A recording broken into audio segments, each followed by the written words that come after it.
Hi, I'm Colonel Henry Ludington, the head of the 7th Dutchess County Militia. I'm also the father of Sybil Ludington, who went on a 40-mile ride in Kent and Carmel to warn the local militia that the British were attacking Danbury. Well, I'm not really Henry Ludington. My name is Rob Bucari. I'm a teacher at Carmel High School, and together with a friend of mine, a middle school teacher named Keith Riley, we granted 3 scholarships to Carmel High School seniors that love local history. This video is the story of those scholarships. Today's video will document the first annual Historic Walk Through Carmel. The walk is a 5K or 3.1 miles walk starting at the Tilly Foster parking lot off Route 6 and ending at the Putnam County Courthouse. Along the way, presenters from the Putnam County Historian's Office will be providing information about the historic towns of Carmel, Kent, and Patterson. The walk will conclude with a presentation of scholarships by the Living History Education Foundation, awarded to 3 seniors from the Carmel class of 2021 for their dedication to local history. The funding from the scholarships came from the teachers of the Carmel Central School District. Hopefully, this video will inform you of all the amazing history of the Carmel area and perhaps encourage you and your family to enjoy the beautiful Putnam Rail Trail. Thank you to the teachers of the Carmel Central School District for their support, and especially to Jennifer Cassidy of the Putnam Historian's Office for inviting the speakers to speak along the trail. Of course, historical selfies are encouraged to document the journey along the trail, so join us as we live history.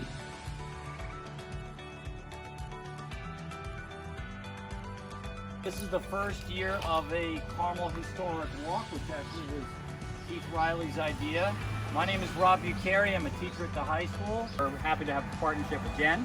So I'm with the Putnam County Historian's Office. We're the government agency that holds the records and archives and some private collections. Along the trail, you're going to be meeting historians from the area, primarily of the Carmel Central School District, representing Carmel, Mahopac, maybe a little Mahopac, Kent, and Patterson. And remember, historians love to talk history. So they're not supposed to talk long. They're supposed to give you a nice micro bite of local history. And Diana's going to kick you off with some history on the trail that you're walking. And I will see you all at the courthouse. All right.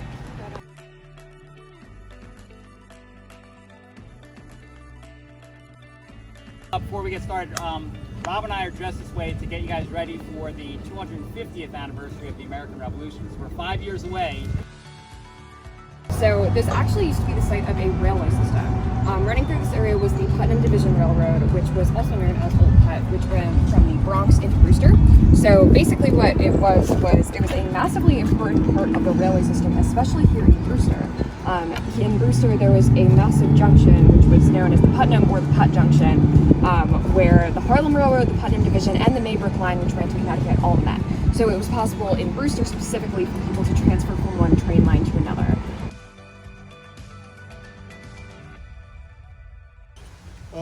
Organization called the Putnam County Joint Veterans Council was formed. It was formed to help address the needs of veterans locally, not be a national organization, just see what veterans needed in the area. Well, the first thing we did in 1994, well, we met a lot, talked a lot, made a constitution, got ourselves certified by the county and the state to be a tax-exempt organization. And then we decided to bring the Vietnam Veterans Moving Wall to Putnam County. We brought the wall, traveling wall, in 1994 to Putnam County. That was the first time it was here. That's when Putnam County Veterans Memorial Park came into existence. It was a Veterans Park. It was a Putnam County Park, but it wasn't a Veterans Memorial Park until we brought the wall there.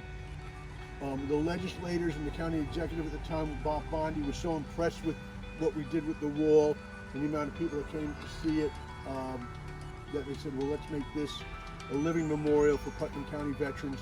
So it became Putnam County Veterans Memorial Park.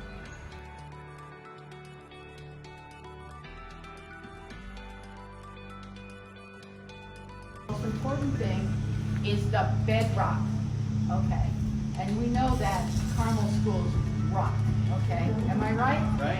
Yeah, okay. So when you start to look at the bedrock in Putnam County, and I can't really just look at Patterson, but I think we got the worst of it.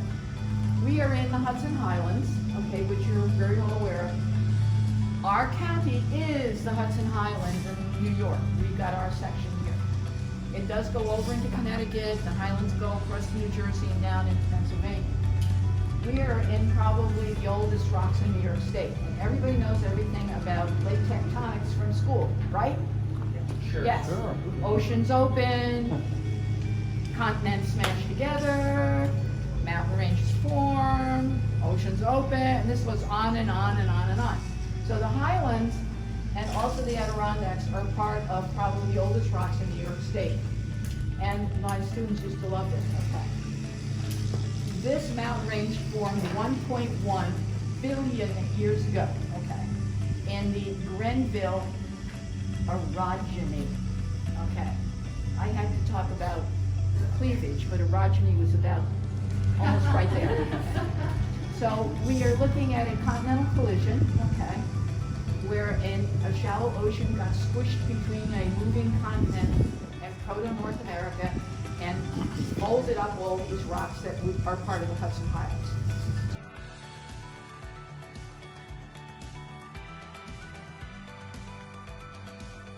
So we're going to just talk a few things about Daniel Nimman.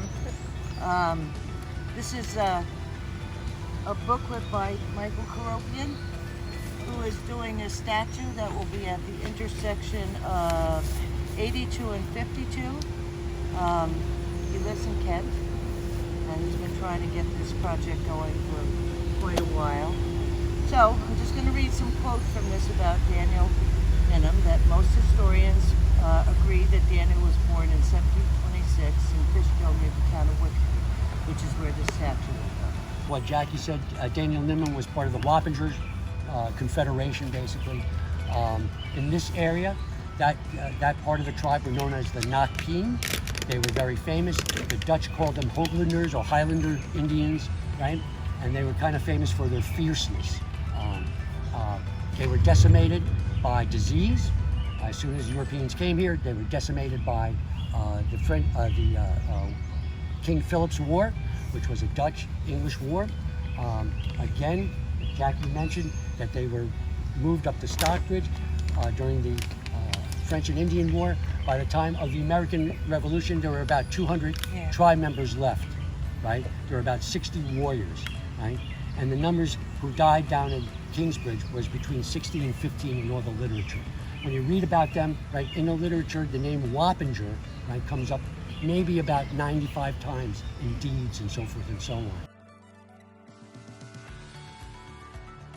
Beautiful piece of property. And if you think of the property, right, it's kind of a valley, right?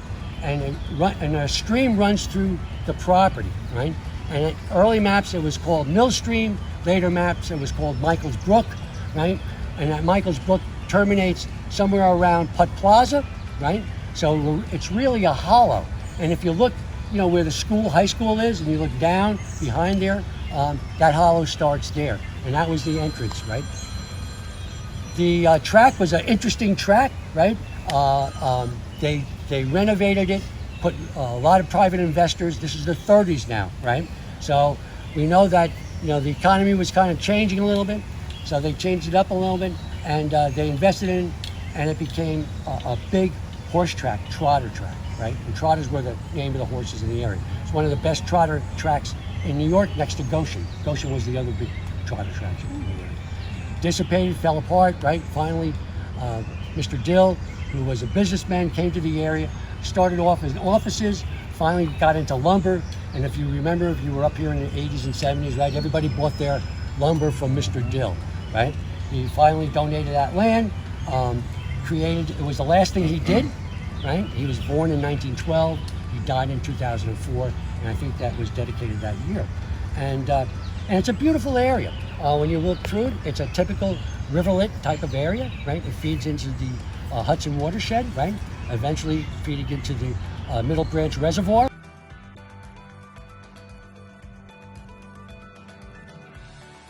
Linda Miller. I'm with the Putnam County Historian's Office and Archives. And I'm going to talk a little bit about Drew Seminary, the school for young women. It used to be up here on Seminary Hill Road. It was started in, and I'm going to look at my notes, so please excuse me. It was started in 1848 by some prominent Carmel residents who wanted to have a school for girls locally, but they quickly realized they didn't have enough funds to finish a school. So they were able to get some money from James Raymond, who was a financier and also heavily involved in the circus at the time. And he provided the rest of the money to finish the school.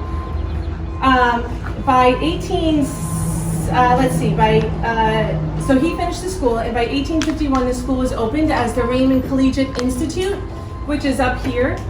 This is what it looked like, which is kind of hard to believe that this was what it looked like up here on Lake Lenina. It was beautiful.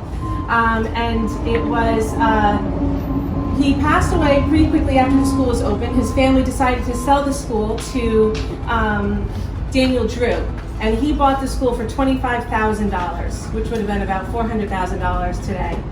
And in 1866, the school was reopened as the Drew Seminary and Female College.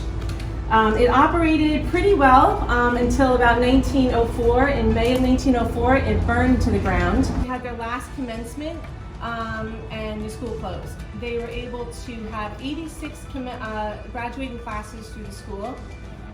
It was primarily a Methodist boarding school, but students came from all over the tri-state area, mostly the city. They also had international students who came from like Thailand and Hong Kong, Nicaragua, Chile. One of the cool things is that the historian's office has a bunch of the records from the school. So not the early stuff, but from late 1800s through to when the school closed. We were able to retrieve those documents and all of their records from Drew University in New Jersey.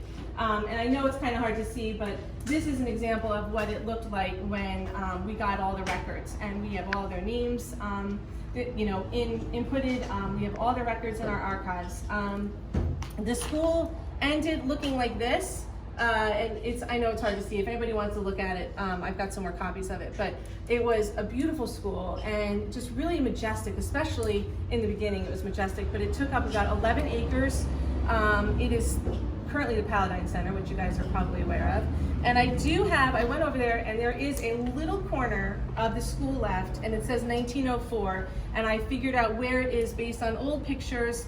That it's still very similar, just a small little corner of it, which I think is just the neatest. These are a couple pictures of some of the graduating classes and some of the students that went through there. It operated until, like I said, 1952, and then it was sold to the spiritual magazine Guidepost.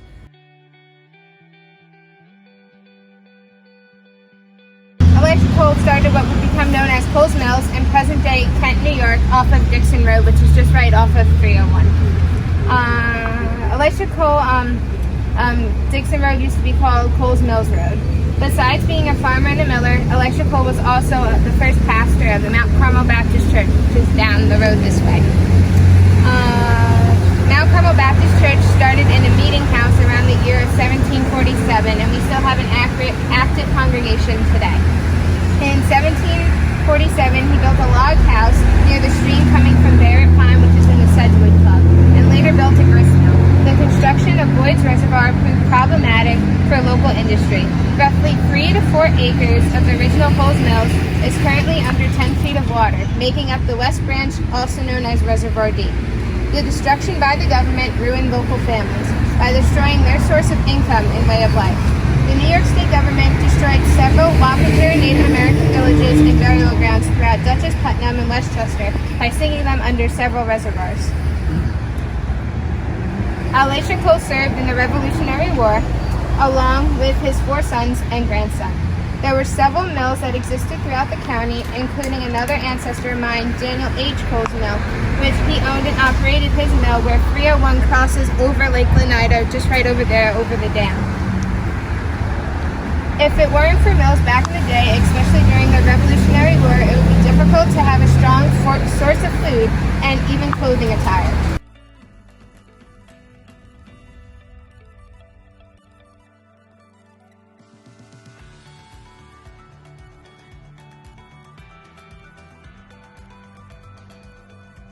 In the 1940s, Putnam County had grown so large that they needed a bigger courthouse and a little bit of a bigger jail.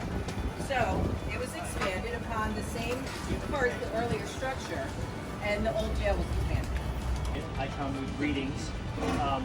Has asked me to get involved in 2026 with the sexticentennial, which is coming up in 5 years, in the 5th year, and they're beginning the process now of telling the story of America in its 250th year. 1976, who was alive in 1976? I was a middle schooler, and I remember that time in the 70s and how big a deal it was. This is the one that we're going to get in our lifetimes. Some of you get another one later on, but this is a big deal, 250. And New York is central, of course, to this whole story of America. All right, guys, so welcome to the first annual Living History Walk Through Carmel. Is to get students to live history by walking in the paths, and in this place in Carmel, we're lucky to have so many wonderful stops, and young people were out here leading the way, and we have Sybil Ludington statue as sort of our role model for how young people have made a difference for the past 200 years. And again, with the senior class this year, they have 4 years where they've been on these very steps, speaking out for social justice, for climate change, for the reading of the Declaration of Independence. So these students get it, and they're able to understand from the past to prepare for the future. So, okay, we also have a former GFMS and Carmel High School graduate, Kevin Byrne, who's now an assemblyman. So, welcome. Sure. Just very briefly, I want to thank all the amazing teachers at the Carmel Central School District for helping to fund these scholarships. I want to thank Mr. Bucari. I think I was talking to the deputy county clerk. I think he went to Carmel High School too when you were teaching. Yeah, and you look the same, absolutely the same. And but really, obviously, living history is extremely important, and we're blessed that in New York State we are rich in history, really dating back to the founding of this country. And I remember even before GFMS, I think it was even primary school, elementary school, they used to do the walk through Carmel. That's been, they haven't done that in years, so this kind of reminds me of that. And it's just a beautiful day despite the heat, and it's great to see you all out here in person. So again, congratulations to all the scholarship recipients, and thank you to these amazing teachers. Thank you, Kevin. One thing that cannot be replaced is your local history. So you're looking at the next generation that's going to keep your local history alive. Kevin being one of them, and our scholarship winners here. So this is the next town of Carmel, and we want this to continue. So we provided an opportunity for the teachers of Carmel Central School District to give each recipient $700. So I'll introduce them to you right now. One is John Olson. Come on up, John.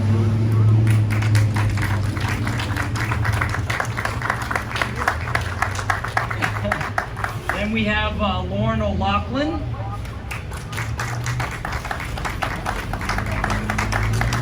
And then, of course, we have Raymond Wozniak. Now, we chose these students because Keith and I do a lot of things outside the classroom. We go to local historic places, and these guys showed up to every single one this year despite COVID. So we really, really appreciate that, and they deserve this. Hip hip huzzah! Hip hip huzzah! Hip hip huzzah! Thank you.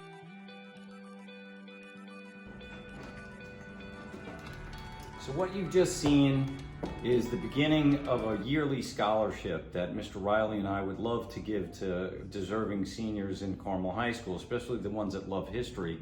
We want them to keep exploring local history. For example, in Putnam County, there are many places for students to visit along with their parents. You're standing here in the Van Wyck House, which was used as headquarters for the Fishkill Supply Depot. Many people in the Revolution stood in this very room. George Washington, Lafayette, Hamilton, and several others are documented to be in this house. So please explore your local history and live history.